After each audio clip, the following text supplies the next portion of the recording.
हर हर महादेव मित्रों, बाबा शिव की कृपा हम सब पर बनी रहे, सुख सौभाग्य की प्राप्ति ऐसी हम कामना करते हैं। आज हम एक और जानकारी कुंडली से रिलेटेड देने जा रहे हैं। इन्होंने अपनी जो जानकारी है वो व्हाट्सएप के माध्यम से भेजी है। इनका नाम मनोज है। इनकी डेट ऑफ बर्थ है 15 जुलाई 1985। जन्म का जो समय है वो 3:40 AM का भेजा है और जन्म का स्थान नागपुर महाराष्ट्र का भेजा है। मित्रों, जो भी डिटेल आप भेजते हैं इसमें date of birth, time of birth, place of birth बिल्कुल सही होना चाहिए। इसका आप विशेष ध्यान रखेंगे। इस कुंडली को हम आप लोगों के साथ साझा करेंगे और इनको भी इस कुंडली के बारे में प्रेडिक्शन प्रदान करेंगे। इनके दो प्रश्न हैं। पहला प्रश्न है विवाह, दूसरा प्रश्न है करियर। कुंडली यदि मैं खोलता हूं तो इस कुंडली के अंदर जो जन्म का दिन है वो सोमवार निकल के आता है। महादेव जी का वार सोमवार का दिन, और वहाँ भी श्रवण मास निकल के आता है। पक्ष की यदि बात करता हूं तो कृष्ण पक्ष है।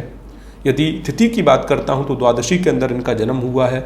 नक्षत्र रोहिणी है और वृषभ राशि के ये जातक हैं। इसमें मित्रों सबसे पहले ध्यान इसका देना होगा कि आपका पायला किस चीज़ का है। 4 पाए होते हैं। स्वर्ण का पाया होता है, लोहे का पाया, ताम्र पाया और चांदी का पाया।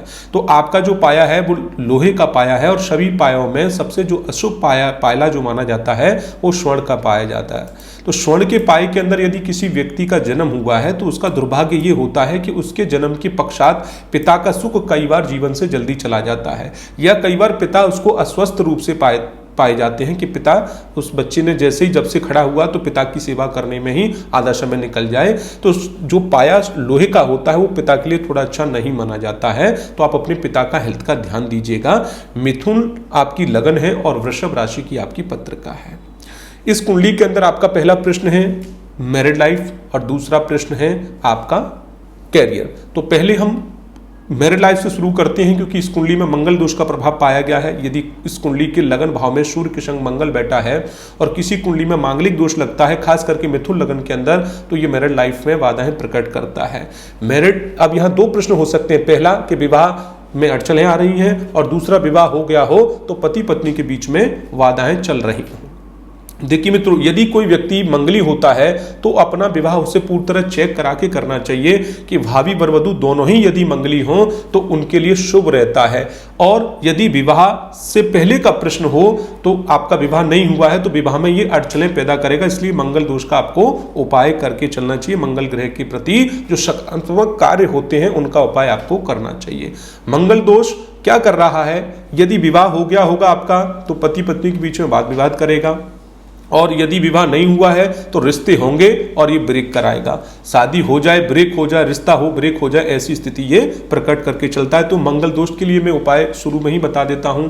आप मंगल दोष का तांत्रिक मंत्र उच्चारण करेंगे। पूर्व दिशा की तरफ मुख करके एक लाल आसन लेकर बैठे, अपने सम्मुख एक घी का दीपक लगाएं और मंगल के तांत्रिक मंत्र का उच्चारण 108 बार करें। ये सूर्य को उदय होते समय करें या शाम को सूर्य अस्त होने से पहले आप इस मंत्र का उच्चारण करें। और अपने मस्तक पर रोली का लाल चंदन का टीका ट्रायंगल शेप में प्रतिदिन धारण करें। लाल चंदन मस्तक पे ट्रायंगल शेप में लगाएंगे।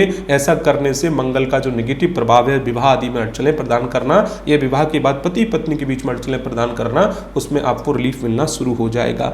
दूसरा, आपके कैरियर से रिलेटेड संबंध जो प्रश्न है उसमें शनि आपकी कुंडली में बहुत बड़ी भूमिका निभाता है। शनि जो होता है वो टेक्निकल क्षेत्र का कारक होता है। टेक्निकल क्षेत्र जिसमें हम इंजीनियरिंग कहते हैं। दूसरा, ये मेटल से रिलेटेड कार्य कराता है। यदि आप जॉब कर रहे हैं तो जॉब के अंदर स्टेबिलिटी नहीं देखता हूं। यदि आप व्यवसाय कर रहे हैं तो उसके अंदर भी कार्य में प्रगति नहीं देख रहा हूं, यानी व्यवसाय के अंदर कोई प्रोग्रेस नहीं हो रही होगी, क्योंकि शनि की जो स्थिति है वो मैं ठीक नहीं देख रहा हूं। शनि आपका 27 डिग्री का वक्री होकर बैठा है। यदि शनि आपका वक्री होता है तो ऐसा व्यक्ति बीटेक एमटेक कितनी भी अच्छी पढ़ाई कर ले, स्टेबिलिटी नहीं बन पाती। यदि ऐसा व्यक्ति अपना स्वयं का व्यवसाय करता है तो उसके अंदर भी प्रोग्रेस नहीं होने देता, ऋण बनाता है, कर्जे बनाता है और काम हमेशा खराब करता है। तो शनि के लिए भी इसमें आपको उपाय करके चलना पड़ेगा। शनि के लिए मैं घरेलू उपचार इसमें आपको मार्गदर्शन कर रहा हूं। यदि ये उपाय करते हैं तो जॉब आदि कर रहे हैं उसमें आपकी प्रोग्रेस होगी, प्रमोशन होगा, तरक्की होगी। यदि आप अपना स्वयं का व्यवसाय आदि कर रहे हैं तो उसमें भी तरक्की होगी। यदि व्यवसाय आपका मेटल से जुड़ा हुआ हो, यदि जॉब आपकी इंजीनियरिंग लाइन से जुड़ी हो तो इसका फल बहुत अच्छे से और बहुत जल्दी आपको प्राप्त होगा। सर्वप्रथम तो शनि का तांत्रिक मंत्र शनिवार के दिन आप इसको अवश्य करें। सुबह इसका जो मंत्र होगा वो सूर्य उदय होने से पहले या सूर्य अस्त होने के बाद होगा। शनिदेव जी का मंत्र, ये ध्यान देंगे। दूसरा, शनिवार के दिन शनि मंदिर जाना है, सरसों का तेल उनके सर से अर्पण करना है, साथ में थोड़े से काले तिल, शुद्ध देशी काले तिल काले कपड़े में बांधकर शनि देव के चरणों में आपको समर्पण करने हैं और अपने कैरियर से संबंधित जो समस्या उनके सामने उनके सम्मुख रखें। हे परमपिता शनिदेव, मेरी इस समस्या का समाधान करें, मैं अपनी समस्या हेतु आपको जो सरसों का तेल है ये अर्पण कर रहा हूं और मुझे मेरे कैरियर में जो बाधाएं आ रही हैं उनसे मुक्त करें और मेरे कैरियर को अच्छा करें, ऐसी ही उनसे प्रार्थना करेंगे। तो शनिदेव की कृपा यहाँ आपके ऊपर बरसे और उधर से मंगल दोष का दुष्प्रभाव आपके जीवन से कम हो। ऐसा करेंगे तो विवाह जीवन भी अच्छा होगा और कैरियर दिन प्रतिदिन आपका डेवलप होता चला जाएगा। ये उपाय इसमें करेंगे, लाभ मिलेगा, बाबा की कृपा होगी। अन्य किसी प्रश्न के बारे में यदि कोई अन्य इसमें कोई प्रश्न आपका रह गया हो तो आप व्हाट्सएप पे पूछ सकते हैं। बाबा कृपा करे। हर हर महादेव।